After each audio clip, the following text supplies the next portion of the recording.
ద్వితీయోపదేశకాండము 4వ అధ్యాయము. కాబట్టి ఇజ్రాయేలీయులారా, మీరు బ్రతికి మీ పితరుల దేవుడైన యెహోవా మీకిచ్చుచున్న దేశములోనికి పోయి స్వాధీనపరచుకునున్నట్లు మీరు అనుసరింపవలసిన విధులను కట్టడలను నేను మీకు బోధించుచున్నాను. వినుడి. మీ దేవుడైన యెహోవా ఇచ్చిన ఆజ్ఞలను మీకాజ్ఞాపించుచున్నాను. వాటిని గైకొనుటయందు నేను మీకాజ్ఞాపించిన మాటతో దేనినీ కలుపకూడదు, దానిలో నుండి దేనినీ తీసివేయకూడదు. బయల్పెయోరు విషయములో యెహోవా చేసిన దానిని మీరు కన్నులారా చూచితిరి కదా. బయల్పెయోరు వెంట వెళ్ళిన ప్రతి మనుష్యుని నీ దేవుడైన యెహోవా నీ మధ్యను ఉండకుండా నాశనము చేసెను. మీ దేవుడైన యెహోవాను హత్తుకునిన మీరందరును నేటి వరకు సజీవులయున్నారు.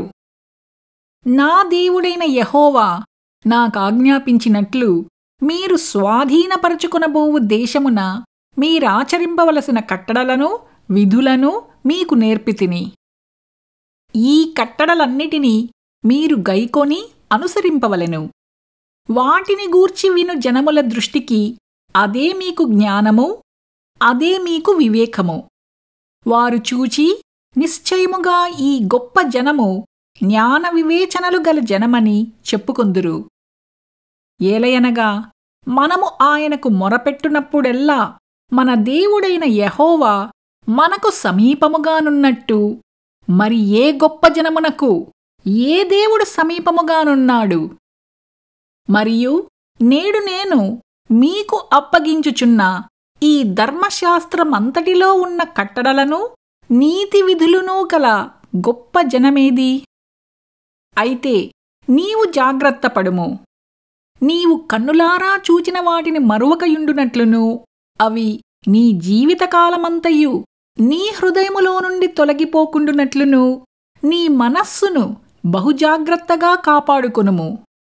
నీ కుమారులకును నీ కుమారుల కుమారులకును వాటిని నేర్పి నీవు హోరేబులో నీ దేవుడైన యెహోవా సన్నిధిని నిలిచియుండగా, యెహోవా, నా యొద్దకు ప్రజలను కూర్చుము, వారు ఆ దేశము మీద బ్రతుకు దినములన్నీయు నాకు భయపడ నేర్చుకొని తమ పిల్లలకు నేర్పునట్లు వారికి నా మాటలను వినిపించెదనని ఆయన నాతో చెప్పిన దినమును గూర్చి వారికి తెలుపుము. అప్పుడు మీరు సమీపించి ఆ కొండ దిగువను నిలిచితిరి. చీకటియు మేఘమును గాఢాంధకారమును కమ్మి ఆ కొండ ఆకాశము వరకు అగ్నితో మండుచుండగా యెహోవా ఆ అగ్ని మధ్య నుండి మీతో మాటలాడెను. మాటల ధ్వని మీరు వింటిరి కాని ఏ స్వరూపమును మీరు చూడలేదు. స్వరము మాత్రమే వింటిరి. మరియు మీరు చేయవలనని ఆయన విధించిన నిబంధనను అనగా 10 ఆజ్ఞలను మీకు తెలియజేసి 2 రాతి పలకల మీద వాటిని వ్రాసెను. అప్పుడు మీరు నది దాటి స్వాధీనపరచుకొనబోవు దేశములో మీరు అనుసరింపవలసిన కట్టడలను విధులను మీకు నేర్పవలనని యెహోవా నాకాజ్ఞాపించెను. హోరేబులో యెహోవా అగ్నిజ్వాలల మధ్య నుండి మీతో మాటలాడిన దినమున మీరు ఏ స్వరూపమును చూడలేదు. కావున మీరు చెడిపోయి భూమి మీదనున్న ఏ జంతువు ప్రతిమనైనను, ఆకాశమందు ఎగురు రెక్కలు గల ఏ పక్షి ప్రతిమనైనను, నేలమీద ప్రాకు ఏ పురుగు ప్రతిమనైనను, భూమి క్రిందనున్న నీళ్లయందలి ఏ చేప ప్రతిమనైనను, ఆడు ప్రతిమను కాని మగ ప్రతిమను కాని ఏ స్వరూపము కలిగిన విగ్రహమును మీ కొరకు చేసుకొనకుండునట్లును ఆకాశము వైపు కన్నులెత్తి సూర్యచంద్ర నక్షత్రములైన ఆకాశ సైన్యమును చూచి మరలు కొల్పబడి నీ దేవుడైన యెహోవా సర్వాకాశము క్రిందనున్న సమస్త ప్రజల కొరకు పంచిపెట్టిన వాటికి నమస్కరించి వాటిని పూజింపకుండునట్లును మీరు బహుజాగ్రత్తపడుడి. యెహోవా మిమ్మును చేపట్టి నేడున్నట్లు మీరు తనకు స్వకీయ జనముగా నుండుటకై ఐగుప్తులో నుండి ఆ ఇనుప కొలిమిలో నుండి మిమ్మును రప్పించెను. మరియు యెహోవా మిమ్మును బట్టి నా మీద కోపపడి నేను ఈ యొర్దాను దాటకూడదనియూ నీ దేవుడైన యెహోవా స్వాస్థ్యముగా నీకిచ్చుచున్న ఈ మంచి దేశములో ప్రవేశింపకూడదనియూ ప్రమాణము చేసెను. కావున నేను ఈ యొర్దాను దాటకుండా ఈ దేశములోనే చనిపోదును. మీరు దాటి ఆ మంచి దేశమును స్వాధీనపరుచుకొనెదరు.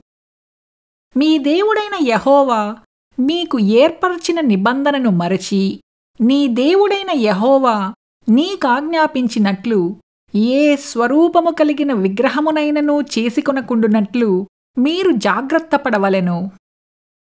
ఏలయనగా నీ దేవుడైన యెహోవా దహించు అగ్నియూ రోషము గల దేవుడునూ అయి ఉన్నాడు. మీరు పిల్లలను పిల్లల పిల్లలను కని ఆ దేశమందు బహుకాలము నివసించిన తరువాత మిమ్మును మీరు పాడు చేసుకొని ఏ స్వరూపము కలిగిన విగ్రహమునైనను చేసి నీ దేవుడైన యెహోవాకు కోపము పుట్టించి ఆయన కన్నుల ఎదుట కీడు చేసిన ఎడల మీరు ఈ యొర్దాను దాటి స్వాధీనపరచుకొనబోవు దేశములో ఉండకుండా త్వరలోనే బొత్తిగా నశించిపోదురని భూమ్యాకాశములను మీ మీద సాక్షులుగా ఉంచుచున్నాను. ఆ దేశమందు బహుదినములుండక మీరు బొత్తిగా నశించిపోదురు. మరియు యెహోవా జనములలో మిమ్మును చెదరగొట్టును. యెహోవా ఎక్కడికి మిమ్మును తోలివేయునో అక్కడి జనములలో మీరు కొద్దిమంది మిగిలియుందురు. అక్కడ మీరు మనుష్యుల చేతిపని అయిన కర్ర రాతి దేవతలను పూజించెదరు. అవి చూడవు, వినవు, తినవు, వాసన చూడవు. అయితే అక్కడ నుండి నీ దేవుడైన యెహోవాను మీరు వెదికిన ఎడల నీ పూర్ణ హృదయముతోనూ నీ పూర్ణాత్మతోనూ వెదుకునప్పుడు ఆయన నీకు ప్రత్యక్షమగును.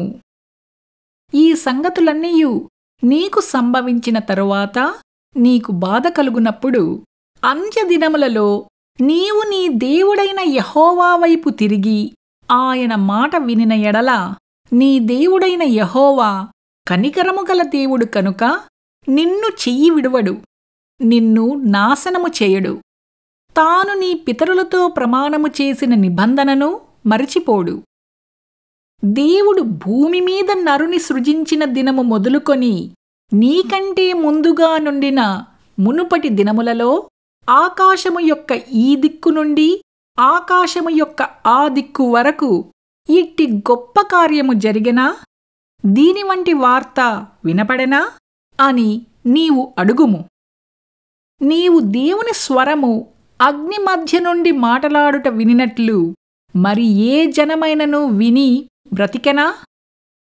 మీ దేవుడైన యెహోవా ఐగుప్తులో మా కన్నుల ఎదుట చేసిన వాటన్నిటి చొప్పున ఏ దేవుడైనను శోధనలతోనూ సూచక క్రియలతోనూ మహత్కార్యములతోనూ యుద్ధముతోనూ బాహుబలముతోనూ చాచిన చేతితోనూ మహాభయంకర కార్యములతోనూ ఎప్పుడైనను వచ్చి ఒక జనములో నుండి తన కొరకు ఒక జనమును తీసుకొన యత్నము చేసెనా?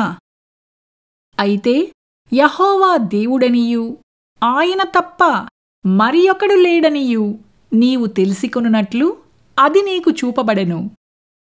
నీకు బోధించుటకు ఆయన ఆకాశము నుండి తన స్వరమును నీకు వినిపించెను.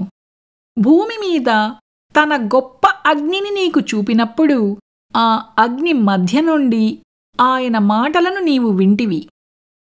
ఆయన నీ పితరులను ప్రేమించెను కనుక వారి తరువాత వారి సంతానమును ఏర్పరచుకొనెను.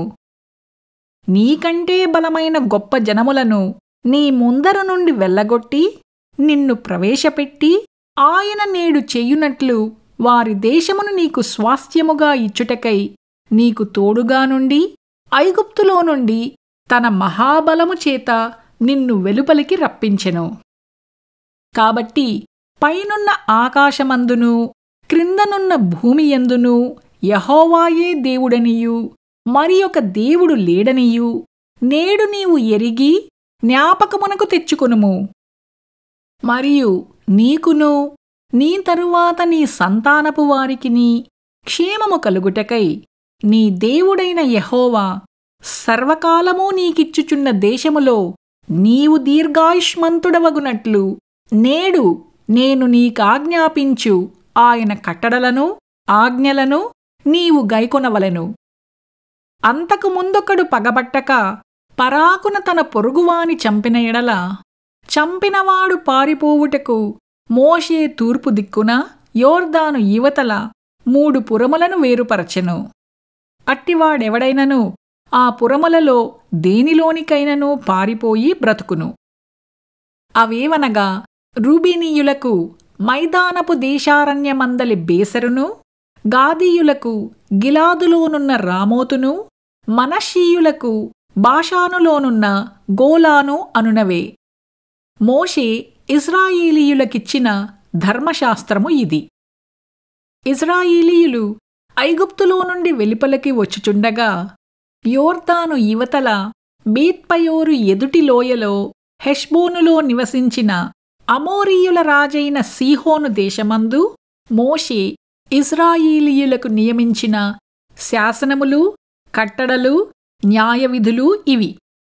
మోషేయు ఇశ్రాయేలీయులను ఐగుప్తులో నుండి వచ్చుచు ఆ సీహోనును హతము చేసి అతని దేశమును యోర్దాను ఇవతల ఉదయ దిక్కున ఉన్న బాషాను రాజైన ఓగు యొక్క దేశమును, అర్నోను ఏటి దరినున్న అరోయేరు మొదలుకొని హెర్మోనను సీయోను కొండవరకునూ ఉన్న అమోరీయుల 2 రాజుల దేశమును, పిస్గా యూటలకు దిగువగా అరాబా సముద్రము వరకు తూర్పు దిక్కున యోర్దాను అవతల అరాబా ప్రదేశమంతయు స్వాధీనపరుచుకునిరి.